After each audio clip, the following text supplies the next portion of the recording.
아프리카 선교를 간 선교사님이 음, 한 정글을 지나 한 마을의 주소는 알고 있는데 찾아가는 길을 몰라요. 그래서 그 길을 찾아가다 정글을 만났는데 길을 못 찾자 지나가는 원주민을 만나요. 그래서 원주민에게 길을 좀 안내해 달라고 부탁을 합니다. 그리고 돈을 줘요. 이제 그 원주민 따라서 가는데 계속 정글을 헤치고 가요. 가는데 이 정글에 길이 있는 쪽으로 가는 게 아니라 막 숲을 헤치고 계속 처음 가는 길. 선교사님이 원주민에게 아니 당신 길을 알기는 해요? 지금 방황하고 있는 거 아니에요? 그러자 원주민이 살짝 얼굴에 미소를 보이면서 이렇게 말합니다. 이 정글이라는 것은요, 본래 길이 없어요. 여기서는요, 제가 길이에요. 저만 따라오세요. 가보니까 한 마을, 가고 싶었고 선교하고 싶었던 그 마을에 정확하게 도착돼 있더래요. 여러분, 금년 한 해는 신년 벽두예요. 이제 5일 살았어요. 금년 넘어와서. 여러분, 금년 못 넘어온 사람 얼마나 많아요? 저와 여러분들 2025년도 이 시간 여행으로 여기까지 온 거 참 대단한 거죠. 이제 남은 시간 360일 남았어요. 미래가 더 많이 남았고 지나온 시간이 5일밖에 안 돼. 여러분, 미지의 내일, 순식간에 앞에 또 알지 못하는 우리들에게 오늘 참 오늘 이 원주민이 말한 이 멘트의 주인공 예수님의 말씀이 우리의 가슴에 새겨야 될 줄로 믿습니다. 내가 길이라고. 길 되신 주께서 오늘 주실 말씀이 무엇인지 함께 주목했으면 좋겠어요. 지난 시간에 이 예수께서 제자들을 데리고 마가의 다락방, 즉 다락방에서 제자들을 상대로 해서 긴 설교, 고별 설교라고도 해요. 16장까지 장장, 긴 설교. 이거 마태, 마가, 누가복음에는 누락된 기사를 사도 요한은 굉장히 길게 다루고 있어요. 이걸 놓친 거예요. 사도 요한이 요한복음을 통해서 우리에게 전하고 싶은 이 금싸라기 같은 메시지, 최후 마치 유언적인 설교를 남긴 거죠. 지난 시간에 우리는 예수님의 이 다락방 설교를 통해서 첫 번째 운을 띄었던 것이 뭐냐면 새 언약이, 새 계명이었어요. 새 계명. 새 계명은 이런 말씀이었죠. 내가 너희를 사랑한 것 같이 너희도 서로 사랑하라. 이 사랑하라는 걸로는요, 듣기만 해도 우리의 속에서요 신경이 쫙 이완됩니다. 미워하라. 듣기만 해도요 우리 수축되고 굉장히 긴장돼요. 여러분, 이 사랑이 여러분의 삶 속에서 시작되기를 원합니다. 새 계명, 새 계명. 저도요 몸부림칩니다. 많은 사람들을 사랑해 보려고 지난 한 주간에도 몸부림쳤는데요. 저의 10분의 1만 좀 따라와도 괜찮겠다. 전 그렇게 자신감 있게 말씀드리고 싶어요.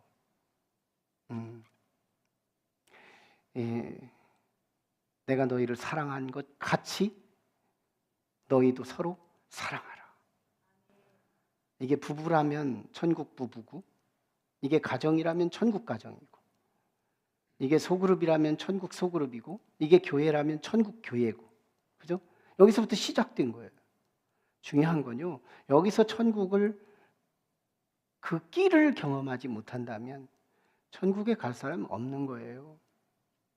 여기서 끼가 있어야 돼요. 여기서 천국에 그 근거를 가지고 우리는 천국 가는 거예요. 여러분, 광야에서 가나안 생활에 훈련이 안 된 사람들은 광야에서 다 죽었어요. 광야는 가나안에 들어가서 살 수 있는 자격자를 훈련하는 곳이거든요.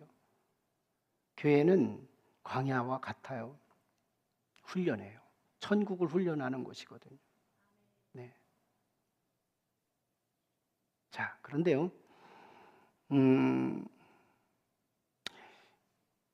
오늘 본문도 이 다락방 강화가 계속됩니다. 다락방 강화. 오늘 본문이 다락방 강화가 계속되지만 한 가지 분위기 속에서 시작돼요. 한 가지 분위기. 무슨 분위기냐면 어두운 분위기, 의기소침한 분위기, 다운된 분위기. 그도 그럴 것이 세 가지 어두운 분위기가 있는데요. 첫째는 가룟 유다가 제자 공동체를 떠났어요. 자기 스승인 예수님을 팔아 넘기기 위해 떠났습니다. 굉장히 긴장된 분위기죠. 좋지가 않아요. 또 하나는 예수님이 정작 제자들을 떠날 거라고 말씀한 거예요. 지난 시간에도 나눴고, 예수님이 너희를 떠나겠다. 너희는 내가 가는 곳에 오지도 못하고 찾지도 못할 거다. 이런 얘기를 한 거예요. 또 하나는 그렇게 기라성 같았던 베드로, 예수님의 수제자, 1등 제자, 그가 예수님을 부인할 거라는 예고가 떨어진 거예요. 장장 이 세 가지 상황을 직면한 제자들은요, 의기소침합니다. 굉장히 의기소침한 상황에서 오늘 말씀이 전개돼요. 그리고 1절, 예수님이 의기소침한 제자들에게 주신 이 첫 절이 얼마나 의미심장한지 가장 적절하잖아요. 네, 너희는 마음에 근심하지 말라. 하나님을 믿으니 또 나를 믿으라. 근심하고 있었어요. 아마 제자들이 제일 걱정되는 것이 가룟 유다가 떠난 건 떠날 사람이 떠난 거고요. 베드로가 나중에 부인할 거라는 건 부인할 사람이 한 걸 거지만 제자들이 제일 두려운 게 뭐냐면, 걱정거리가 뭐냐면 예수 없는 제자의 삶. 앞으로 예수가 없는, 예수님이 떠난다고 했으니까요. 그리고 제자들이 따라가지도 못한다고 했으니까 그럼 예수 없는 삶이 계속 전개될 텐데 그게 두려운 거예요. 그게 근심스러운 거예요. 그런 상황에서 주님이 뭐라고 말씀했느냐면 너희는 마음에 근심하지 말라. 아예 딱 일축해 놓고요. 그리고 대안을 줍니다. 이게 위로였죠. 근심하지 말라는 주님의 입에서 나온 말씀이니까 위로가 됐겠죠. 그 다음에 주시는 게 뭐냐면 하나님을 믿으니 또 나를 믿으라. 믿음이 대안인 거예요. 믿음. 여러분, 이 믿음이 뭔지 알아요? 제자들이 지금 너희가 의지가 대안인 것처럼 우리 인간은 착각할 때가 있어요. 사람의 의지. 우리 52주 오늘 여기서 결단하고 아무튼 혈서를 쓰고 별짓다 해도요. 우리 작심 삼일이 우리의 본 주소예요. 근데요. 의지는 희망이 아니다 이거예요. 의지 가지고 제자를 선택했고 제자를 따라서 3년 반 따라다녔지만 그 의지가 무너졌어요. 그게 가룟 유다예요. 장차 조금 있으면 베드로도 무너질 거예요. 그 의지가 얼마나 강했어요. 굉장한 의지를 가지고 주님 다른 사람 다 부인해도 나는 부인하지 않겠어요. 이걸 호언장담했던 베드로, 그건 무너져요. 의지, 인간의 의지는 우리가 돈을 차용하고 나는 5월 5일 날 주겠다고 사람들 계속해서 의지에 약속을 하지만 의지가 깨져서 관계가 무너지는 사람이 얼마나 많아요. 의지 자체, 인간의 의지가 대단한 것 같지만 인간의 의지는 인간의 희망이 될 수가 없대요. 뭐만 희망이 될 수 있어요? 믿음이에요. 그도 그럴 것이요. 이 믿음은 신성이거든요. 하나님이 주셔요. 에베소서 2장 8절에 이 믿음은 하나님의 선물이라고 말씀하거든요. 하나님이 주시는 거래요. 이건 인간의 의지가 만드는 게 아니고요. 하나님이 우리에게 주실 때 그때 믿기 시작해요. 이거 신적인 요소예요. 이 믿음이 우리의 험악한 미래를 힘들고 어려운 상황에서도 우리를 타개하고 이겨가고 끙끙거려가면서도 그 자리를 일어나더라는 거예요. 믿음이 희망인 거예요.